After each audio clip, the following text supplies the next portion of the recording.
ముఖ్యమంత్రి గారు నారా చంద్రబాబు నాయుడు గారు పోలవరం ప్రాజెక్టు సందర్శనకు వెళ్ళారు. బహుశా ఆయన నాలుగోసారి ముఖ్యమంత్రిగా ప్రమాణ స్వీకారం చేసిన తర్వాత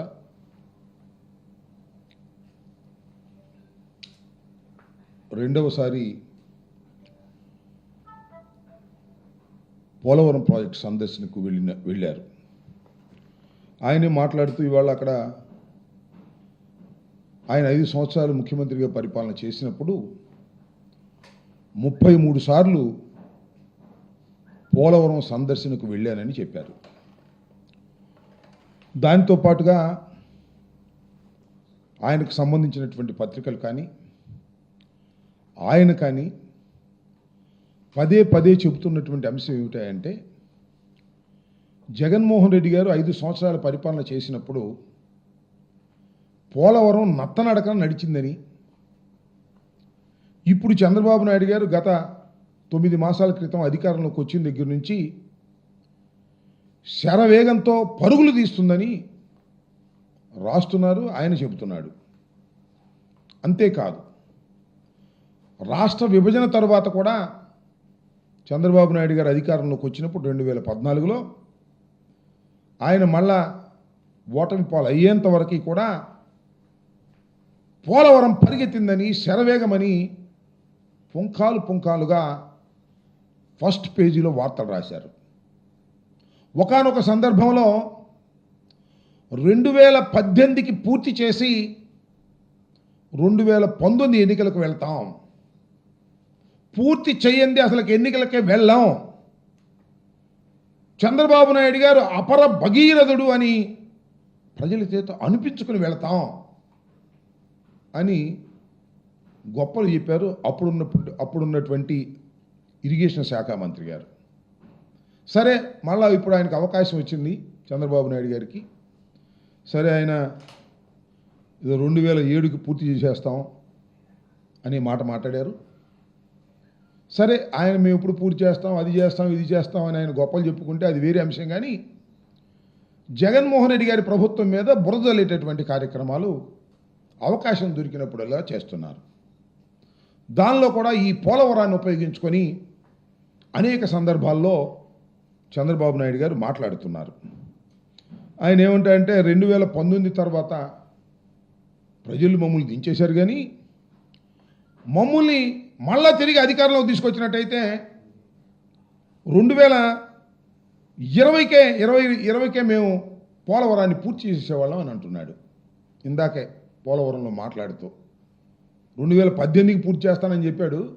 2019లో మళ్ళీ తిరిగి ఆయన అధికారంలోకి తీసుకొచ్చినట్టయితే 2020-21 కల్లా పూర్తి చేసేవాడట. ఇప్పుడంతా కూడా జగన్మోహన్ రెడ్డి గారు 5 సంవత్సరాల పరిపాలనలో విధ్వంసం చేసేశారట, పోలవరాన్ని సర్వనాశనం చేసేశారట.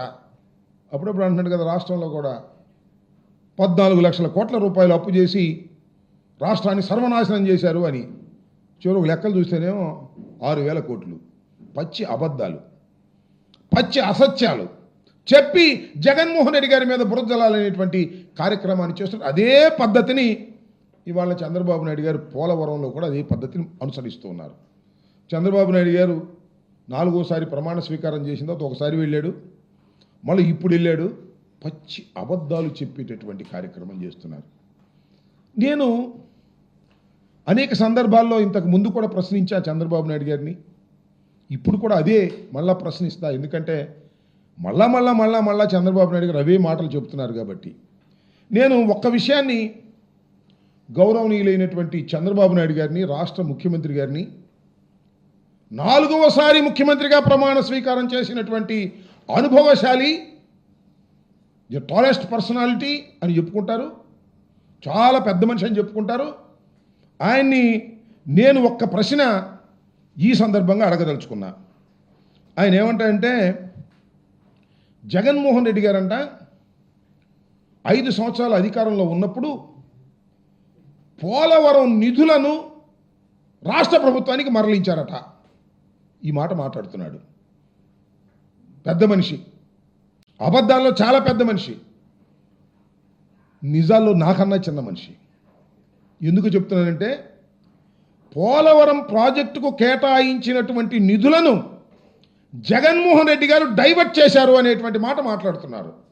అయ్యా చంద్రబాబు నాయుడు గారు, ఈ విషయాన్ని మీరు నిరూపిస్తే నీకు సెల్యూట్ చేస్తా. సెల్యూట్ కాదు, సాష్టాంగ ప్రమాణం చేసి నీకు దండం పెడతా. ఎందుకంటున్నానంటే ఇంత ఘాటుగా అసలు చంద్రబాబు నాయుడు గారు ఈ ప్రాజెక్ట్ ఎందుకు తీసుకున్నాడండి నాకు అర్థం కాలేదు. ఈ ప్రాజెక్ట్ ఎవరు నిర్మించాలి? ప్లీజ్ ఆలోచించండి ఆంధ్ర రాష్ట్ర ప్రజానీకం. ఇది ఆంధ్ర రాష్ట్ర ప్రజల చిరకాల కోరిక. ఒక విధంగా చెప్పాలంటే స్వప్నం. రాజధాని స్వప్నం కాదు, అమరావతి స్వప్నం కాదు, కానీ పోలవరం ప్రాజెక్ట్ అనేది చిరకాల స్వప్నం. ఆ స్వప్నాన్ని ఈయనే తీర్చడానికి వచ్చినట్టుగా మాట్లాడతాడు. ఆయన ముఖ్యమంత్రిగా ఉన్నప్పుడు 10 సంవత్సరాలు 9 సంవత్సరాలు దీని గురించి ఆలోచించరా.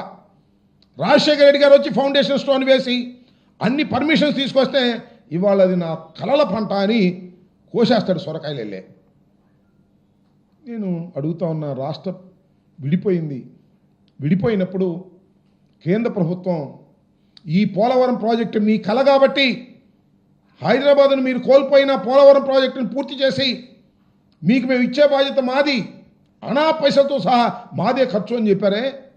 ఏమండి చంద్రబాబు నాయుడు గారు, మీరు ఎందుకు తీసుకున్నారు? మీరు ఎందుకు కట్టాలనుకున్నారు? రాష్ట్ర ప్రభుత్వానికి ఏమి సంబంధం? కేంద్రం కదా కట్టవలసింది, ప్రతి పైసా కేంద్రమే కదా, నిర్వాసితులకు ఇచ్చేది R&R ప్యాకేజ్ కూడా కేంద్రమే కదా. మీరెందుకు తీసుకున్నారు? 2016లో చంద్రబాబు నాయుడు గారు తీసుకున్నారు. ఎందుకు చెప్తున్నానంటే ఫండ్స్ని మేము డైవర్ట్ చేశామని చెప్తున్న సందర్భంగా నేను చెప్పదలుచుకున్నా, ఇక్కడ అడగదలుచుకున్నా.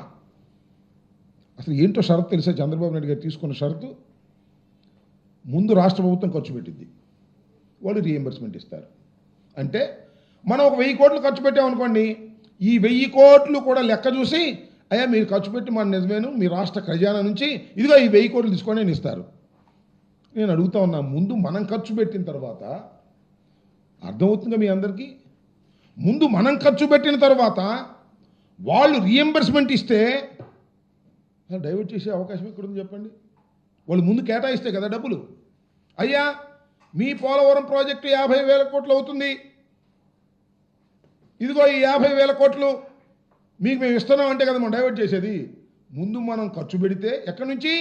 రాష్ట్ర ఖజానా నుంచి ఖర్చు పెడితే ఆ ఖర్చు పెట్టిన డబ్బులు నిజంగా ఖర్చు పెట్టారా లేదా అని Polavaram project authority CWC check చేసి అప్పుడు మనకు డబ్బులు ఇస్తారు.